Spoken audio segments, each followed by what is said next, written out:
Hello student, मैं हूं निहाल। कैसे हैं आप सब स्टूडेंट? लास्ट वीडियो में हमने चैप्टर 5 जो हमारे पास inverse of matrix and the linear equation की कंडीशन के बारे में हमने बेसिक पढ़ा था। और बेसिक में हमने एडजॉइंट सीखा, इनवर्स कैसे फाइंड आउट करते हैं वो सीखा, हमने एक दो थ्योरम और पढ़ी थी। इसके अलावा अब हम क्या करेंगे, एक थ्योरम और है हमारे पास, नंबरिंग जो भी होगी देख लेना। व्युत्क्रम का विपरीत नियम, रिवर्सिबल लॉ ऑफ इनवर्स। तो हमारे पास एग्जाम में क्या पता ये थ्योरम प्रूफ में आ जाए, कभी proof that something this condition, है ना। एग्जाम में ये आ सकता है क्योंकि आरबीसी बोर्ड में तो वैसे विश्वास अब हट चुका हमारा। आरबीसी बोर्ड में तो क्या है, आजकल थ्योरी भी देने लग गया। जो लास्ट अभी इस साल का जो पेपर आया था हमारे पास 2020 के अंदर, उसके अंदर उन्होंने ब्लू पैटर्न सारा चेंज कर दिया था। तो भाई हम रिस्क नहीं ले सकते, इसलिए हम क्या करेंगे, हर एक थ्योरम को, हर एक कंडीशन को लेके चल रहे हैं। ठीक है, तो हमारे पास ये भी देखो एक मोस्ट थ्योरम है हमारे पास, इसमें कंडीशन हमें ये प्रूव करनी है। ठीक है, तो अपने स्टार्ट करते हैं। याद करो मैंने आपको एक कंडीशन बताई थी, a इंटू में a इनवर्स इक्वल में I होता है। ये हमने प्रूफ भी करके देख लिया।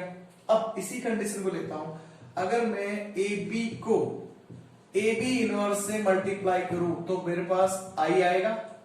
श्योर है ना भाई? एक प्रकार से ये पूरा A है और ये पूरा B है, A को A इनवर्स से मल्टीप्लाई करते हैं तो I आता है। क्लियर? अब मैं क्या करूं, both side multiply, both side pre multiply, pre मतलब पहले, pre multiply bye A inverse. ठीक है, दोनों तरफ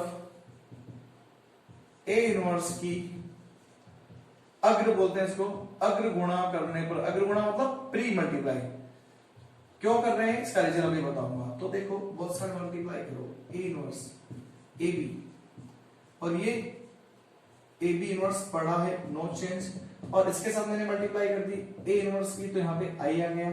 अब एक बात बताओ, इसका मैं ब्रैकेट हटाता हूं, सिर्फ इसका, उसका नहीं हटा, सिर्फ इसका ब्रैकेट हटाऊं तो देखो ए इनवर्स ए, ये बी, और यहाँ पे ए बी इनवर्स, और यहाँ पे किसी मैट्रिक्स को जब मल्टीप्लाई करते हैं आई से तो वापस वही मैट्रिक्स आ जाती है जो मैट्रिक्स गिवन होती है ना।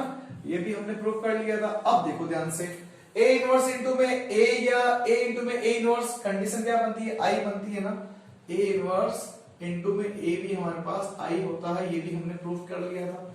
आई को इंटू बी कर रहे हैं और यहाँ पे लिखते हैं ए बी इनवर्स इक्वल में यहाँ पे कितना आ रहा है, ए इनवर्स। क्लियर? यहाँ पे कोई डाउट नहीं होना चाहिए। इसको वापस से मल्टीप्लाई करते हैं।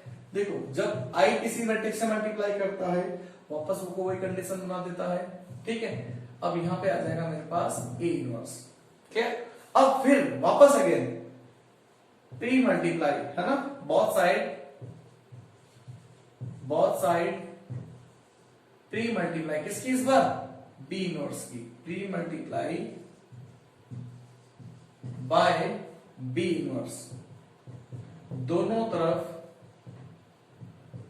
बी इनवर्स की अग्र गुणा करने पर देखो होगा क्या, बी इनवर्स इंटू में बी, यहाँ पे ए बी इनवर्स, और यहाँ पर बी इनवर्स, और यहाँ पे ए इनवर्स, ये बन गया आई।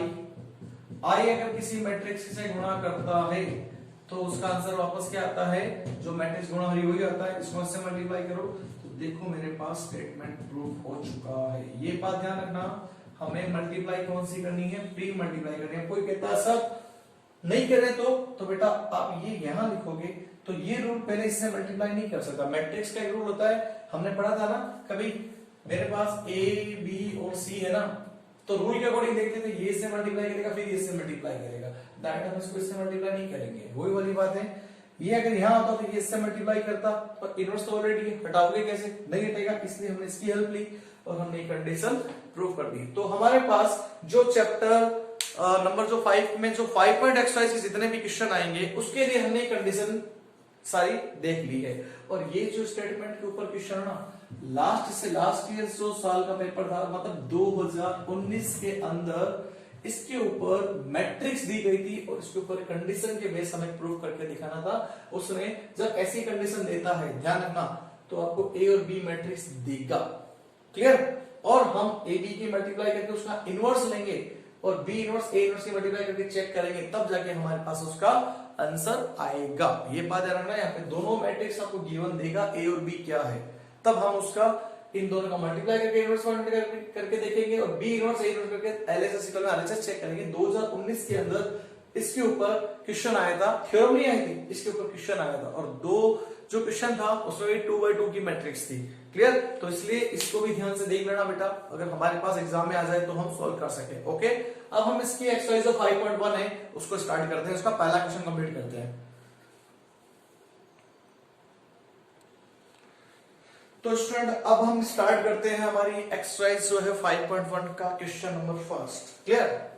For which value of x matrix 1 -2 3 1 2 1 x 2 and -3 is singular.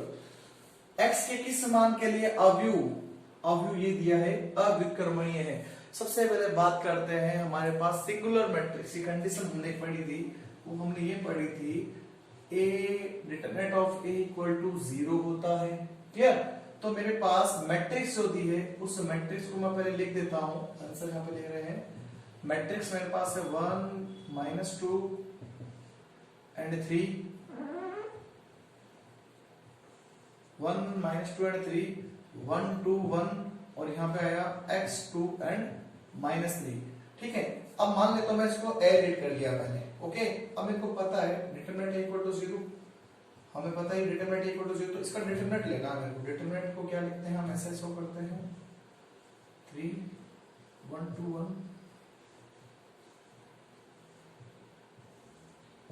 Equal to 0।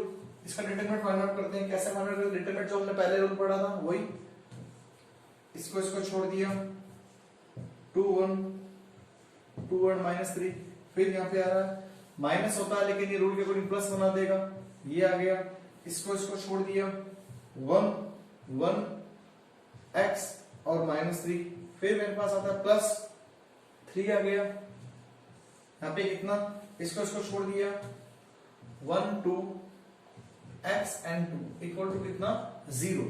Solve करें तो देखो कितना आएगा, ये हो जाएगा 6 और ये माइनस का हो जाएगा, देखो माइनस का 6 सॉरी -6 और यहाँ पे आ जाएगा माइनस का 2, यहाँ पे +2 चल रहा है, यहाँ पे माइनस का 3x आएगा, सॉरी -3 और यहाँ पे माइनस का x आ जाएगा। इसको मल्टीप्लाई इससे कर दिया +3 आ गया, इसको इससे मल्टीप्लाई कर दिया 2 आ गया और माइनस का 2x आ गया इक्वल टू 0। यहाँ पे कितना आएगा माइनस का 8 +2 पड़ा रहने दो, इसको सॉल्व कर दे, इसको 2 की मल्टीप्लाई कर देता हूँ, 2 की मल्टीप्लाई तो देखो कितना आएगा, ये प्लस चल रहा था लेकिन ये माइनस का 6 हो जाएगा, माइनस का 2x आएगा, इसके अंदर मल्टीप्लाई कर देते हैं 6 आ गया और माइनस का 6x हो जाएगा इक्वल टू 0 आ गया। 6 से 6 तो कैंसिल आउट हो ही गया है ना, तो ये देखो माइनस का 8 और माइनस का 8x इक्वल टू 0। अब क्या करें, इसको जो सेट कर दें, -8x इक्वल में 8 आ गया, तो मैं लिख सकता हूं x इक्वल में 8 अपॉन में -8, तो कैंसिल आउट कर दो, x इक्वल में कितना आ जाएगा -1। तो स्टूडेंट हमारे पास ये क्वेश्चन हो चुका है complete. Okay, clear? Pause the video, write down. तो स्टूडेंट आज के वीडियो में बस आज हमने सिर्फ एक स्टेटमेंट थ्योरम का और एक क्वेश्चन कंप्लीट किया है। नेक्स्ट वीडियो में हम इसके आगे वाले क्वेश्चन कंप्लीट करेंगे, क्योंकि नेक्स्ट वाले क्वेश्चन थोड़े से लेंथी है तो वीडियो ज्यादा बड़ा बन जाएगा, तो इसलिए आगे वाले क्वेश्चन हम नेक्स्ट वीडियो में करेंगे। Okay, thank you.